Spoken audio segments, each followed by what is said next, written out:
Só que realmente, se o que aconteceu foi eu ter perdido a fé em Deus ou se foi qualquer coisa de mais complicado, realmente eu não sei. Eu sei que esse evento preparou-me para uma carreira de antropologia, que era o confronto com a diferença cultural, com a diferença dos valores e com o facto de que nem uns nem outros eram necessariamente divinamente regulados e que, portanto, que dependendo do que as pessoas achassem, as coisas podiam aparecer diferentemente.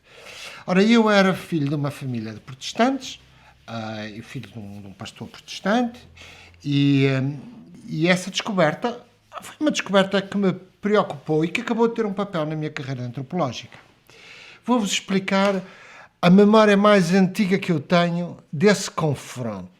E isso foi uma vez que o meu pai decidiu que queria que eu conhecesse melhor o interior de Moçambique. E então ele pediu a um amigo dele para me levar com ele. Esse amigo era um mestiço de origem italiana, de uma família de mestiços antigos já de Moçambique, era negociante de peles e era um homem com algum poder local, era um homem forte, pessoa vigorosa e interessante. E então o meu pai pediu-lhe para ele me levar com ele numa das viagens de recolhas de peles que ele fazia pelo sul de Moçambique. E assim foi. Um dia veio-me buscar a casa numa Volkswagen Kombi com um amigo e fomos dormir à casa dele, que era nos subúrbios do Lourenço Marques, e que não era bem uma casa, era um entreposto comercial, aquilo era uma coisa grande. Ele tinha 3 mulheres, tinha muitos filhos, tinha empregados, aquilo era uma espécie de entreposto comercial. Quando chegámos lá, fomos recebidos pela mulher principal, a mulher mais sénior, que me tratou muito bem, que me deu de jantar, que organizou um quartinho para eu dormir, e assim foi. No dia seguinte, de manhã muito cedo, ainda escuro, partimos. No princípio íamos por uma estrada principal, mas depois começámos a entrar pelas veredas, pelas estradas de terra. Íamos de aldeia em aldeia. Eu chamo-lhe aldeia, mas o Muti dos Tsonga, do sul de Moçambique, não é bem uma aldeia, é uma espécie de série de casas feitas de palha no interior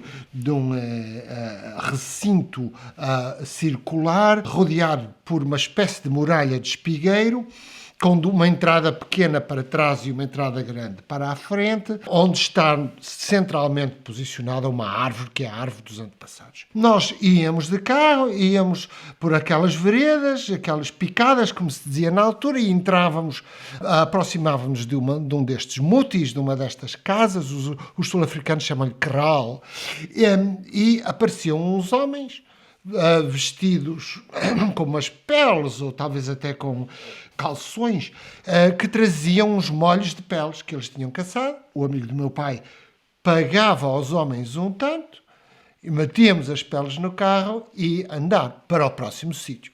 Chegámos à noite, já a carrinha ia cheia de peles, aquele cheiro a gordura do animal morto era muito, muito forte. E lá chegámos bastante cansados à loja de um indiano, onde ele fez uma fogueirinha, mandaram-me dormir assim por cima de uns sacos, nos arrumos que eles lá tinham de cereais e coisas assim. Eu lá dormia em cima dos sacos, e eles ficaram os dois pela noite fora, ao lado, em frente a uma lareira, a beber cerveja e a falar quase nada, porque eu ouvia as vozes deles raramente falando nos intervalos do meu sono. E assim foi durante 3 dias.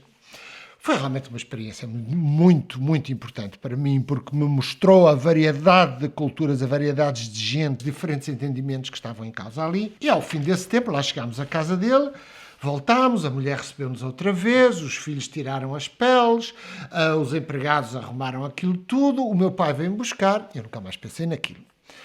Nunca mais pensei naquilo até cerca de um ano e meio depois, em que vieram-me dizer, o senhor tal, este senhor, vai ser batizado, porque ele converteu-se ao anglicanismo, à religião protestante, e vai ser batizado. E então queriam que eu fosse, lá foi a família toda, fomos para a igreja velha, a igreja antiga de Xamancul, que ainda era feita de chapas de zinco, e que depois foi substituída pela igreja que o Pancho Guedes fez, mas que na altura ainda era a velha igreja, e lá decorreu o batizado, inclusive eu fui padrinho de um dos filhos mais velhos deste homem, que entretanto depois veio viver para Portugal e teve uma carreira interessante na área do desporto. Acabado a cerimónia, fomos para o chá em casa dele. Só que quando chegámos à casa dele, tinha havido uma mudança enorme.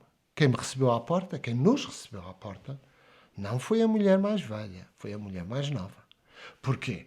Porque ele, ao batizar-se, não podia ficar com 3 mulheres. Ele tinha que escolher uma. Ora, ele não ia escolher uma senhora de quase 70 anos, ou 60 e muito, que já tinha, com quem ele já não tinha relações há muitos anos, ou a outra senhora com 50 e tal anos. Não, ele escolheu a rapariguita de 30 e tal com quem vivia e com quem tinha acabado de ter um filho. E essa virou a mulher única. E as outras 2 desapareceram. Eu lembro-me de ver a velhinha que tinha sido a grande matriarca de toda aquela entreposto comercial, no fundo, tinha ido viver para uns abarracamentos no fundo do terreno. Isso pôs-me a pensar, eu era jovem, eu era criança, eu sei que estas coisas não têm significado nenhum, mas como é que Deus podia querer que uma coisa destas acontecesse?